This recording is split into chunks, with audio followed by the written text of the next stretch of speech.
some expert insight into how these negotiations should play out. Etana Habti Dinka joins us live now from Virginia. He's a political analyst and a professor of history at James Madison University. Etana, thank you so much for being with us.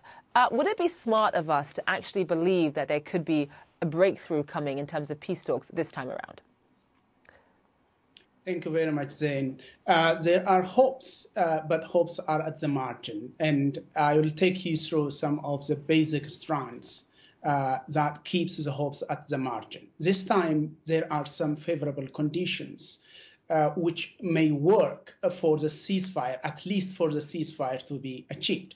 The first thing is that the international community, mainly the United States and the United Nations, seem to be more determined to achieve a real ceasefire, which would not return to real conflict. And this is a most important achievement because this kind of determination has been lacking for over 2 years. The second thing is the involvement of serious personalities like Uhuru in this negotiation, because personalities like Uhuru fills in the gaps where African Union has been failing repeatedly. So that is another boost.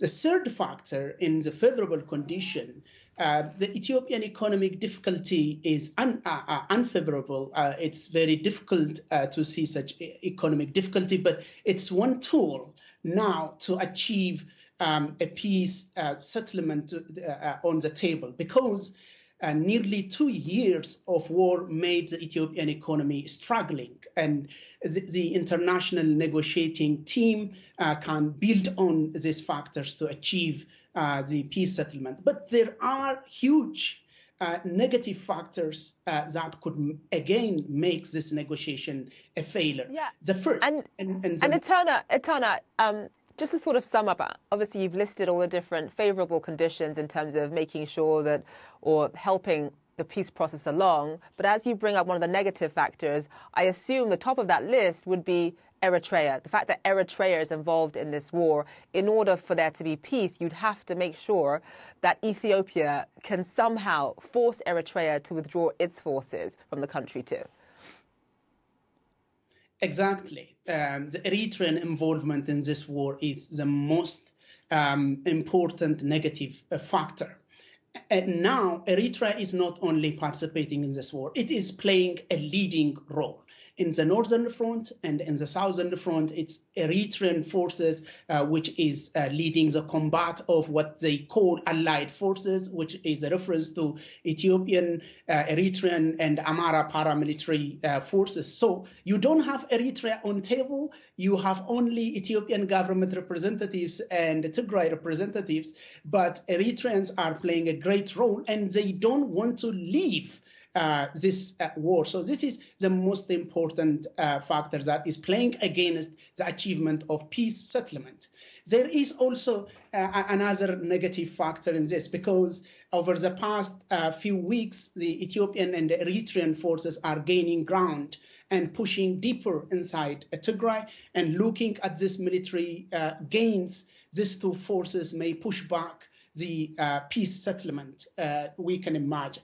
And another important problem, and more practically, is diverging and polarizing expectations of the two parties of what should come out of this negotiation. What does Tigray want from the negotiation, and what does Eritrea and Ethiopia want out of this negotiation? And Etana, that was going to be my next question, because I was going to ask you, just in terms of the list of demands, I mean, we've seen what Tigray wants. We know what Tigray wants. Tigray wants there to be humanitarian access. They want international journalists to be allowed into the country. They want there to be a pause in the fighting, at least for now. What do the Ethiopians want, and what have they said about Tigray's list of demands right now? Yeah, the Ethiopian government did not so far put in public what it wants, but from its practice and some statements that its authorities spoke in relation to the negotiation may suggest what Ethiopia is seeking out of this negotiation. In the first place, It's very unfortunate, and it's nearly 2 years that Ethiopia is using the humanitarian aid as a play card, which should not be a condition at all.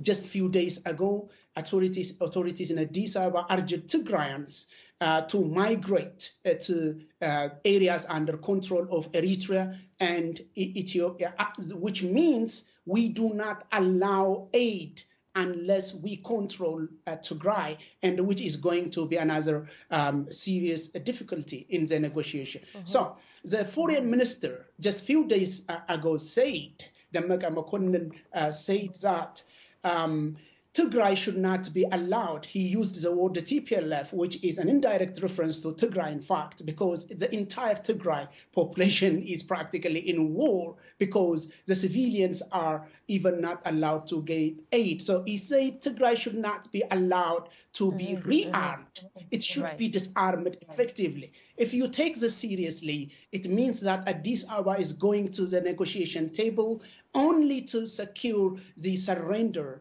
and the humiliation of Tigray, which is unlikely to achieve, of course.